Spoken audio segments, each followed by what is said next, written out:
आप सभी का मेरे YouTube चैनल पर बहुत बहुत स्वागत है। आज मैं बात करूँगा क्या हम सोलर सिस्टम को EMI पर जो है लगा सकते हैं या जो है क्या सोलर पे हमें लोन मिलता है। एक्चुअली जैसे जैसे गर्मियाँ बढ़ने लगी हैं, जिन लोगों के बिल्स 2000 रुपये जो आता था महीने का वो 5000 रुपये का आ गया है और वो बिल भरना भी उनको पड़ता है।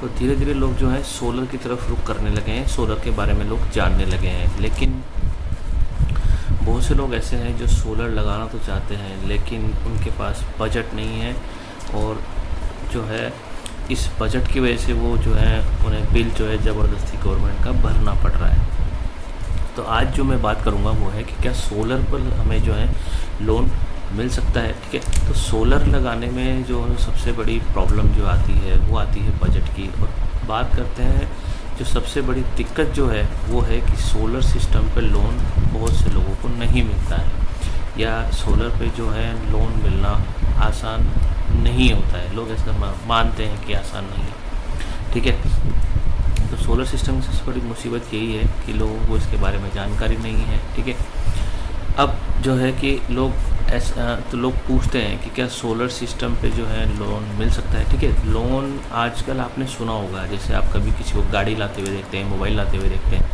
तो सीधा वो ये बोलता है कि हाँ मैंने EMI पे लिया है, लोन लिया है। ठीक है, तो आजकल EMI एक ऐसी फैसिलिटी है जिसको यूज़ करके प्रत्येक व्यक्ति अपनी जो है ख्वाबों को पूरा कर रहा है। ठीक है, चाहे वो मोबाइल हो, चाहे पर्स हो, चाहे कुछ भी हो, एज इट इज़ हर चीज़ पे जो है आपको आजकल तो 0% EMI भी रहता है। आजकल तो फाइनेंस जो है आपको 100% फाइनेंस की सुविधा भी जो है मिलती है।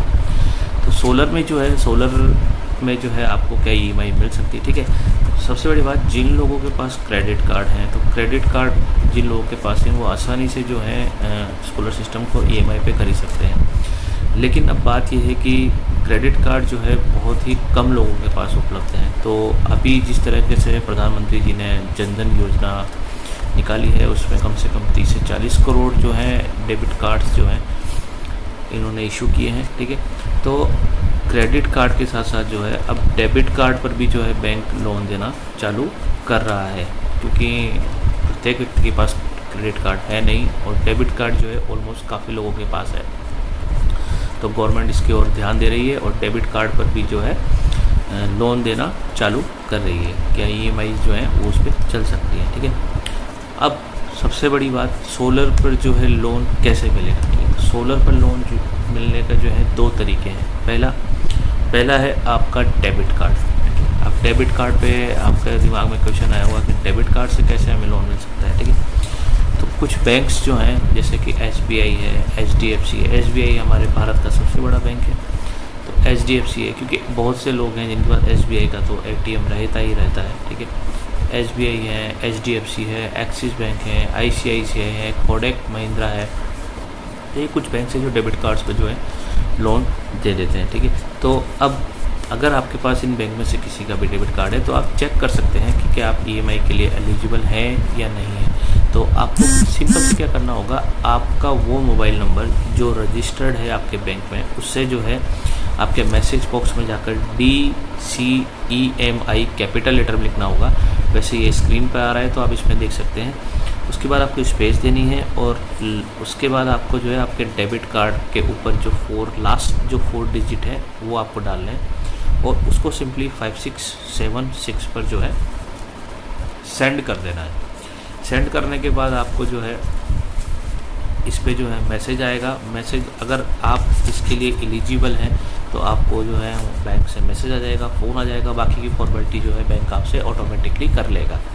ठीक है, तो इस पे जो है कुछ और भी बैंक्स हैं। ठीक है, तो उन बैंक्स के लिए जो है इसमें स्क्रीन पर आपको दिख रहा है तो आप उसमें जो है मैसेज करके आप चेक कर सकते हैं कि क्या आपका डेबिट कार्ड जो है वो EMI के लिए एलिजिबल है या नहीं। ठीक है, अब जो दूसरा जो सॉल्यूशन है, ये तो पहला हो गया डेबिट कार्ड का लोन के लिए। दूसरा है आप डायरेक्ट बैंक से बात कर सकते हैं, यानी कि जो छोटे सिस्टम है, छोटे सिस्टम्स के लिए आप बैंक से बात कर सकते हैं। जैसे 1 लाख 2 लाख रुपए तक का जो भी सिस्टम है आप उसके लिए बात सकते हैं। तो कुछ बैंक हैं, जैसे SBI की मैं बात कर लेता हूँ, तो वो जो है इसको होम इम्प्रूवमेंट क्राइटेरिया में इसको रखते हैं। यानी जैसे आपको घर बनाना है या जैसे मान लो सोलर सिस्टम ही लगाना है तो उसको जो है होम इम्प्रूवमेंट में जो है वो उसको काउंट करते हैं। तो आप होम इम्प्रूवमेंट के लिए जो है अप्लाई कर सकते हैं।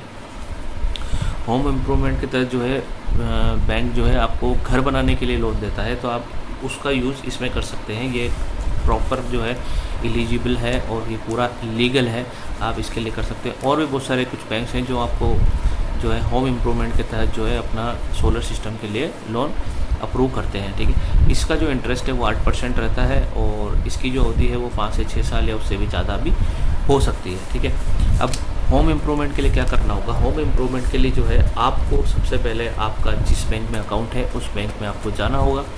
वहाँ पर आपको जाकर होम इम्प्रूवमेंट के बारे में वहाँ के जो भी मैनेजर हैं या जो भी वर्कर हैं आप वहाँ से उनसे पूछिए। उसके बाद क्या करना होगा, वैसे तो वो अप्रूव हो जाएगा, बहुत ऐसी बड़ी बात नहीं है। ठीक है, वहाँ जाकर जो है अप्रूव बात करने के बाद जो है आप जिस भी डीलर से आप सोलर सिस्टम खरीदना चाहते हैं उससे आप कितने किलोवाट तक का सिस्टम लगाना चाहते हैं उसका एक कोटेशन तैयार करवा लें।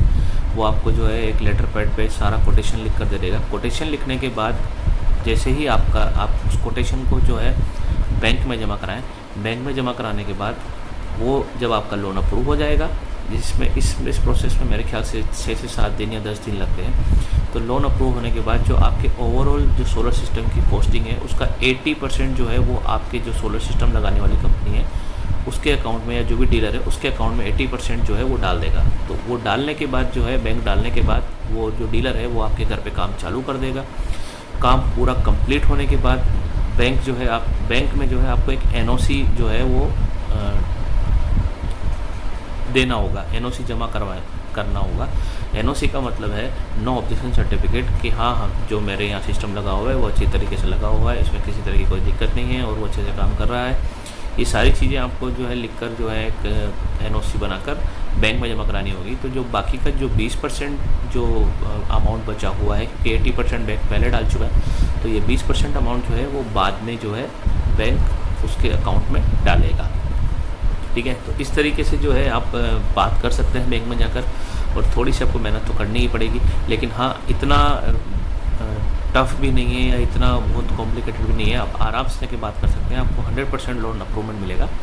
तो आशा करता हूँ कि आपको मेरी बात समझ में आई होगी, और किसी भी तरह की कोई जानकारी आपको चाहिए तो आप कमेंट्स के माध्यम से मुझसे पूछ सकते हैं, और मेरे चैनल को लाइक से सब्सक्राइब जरूर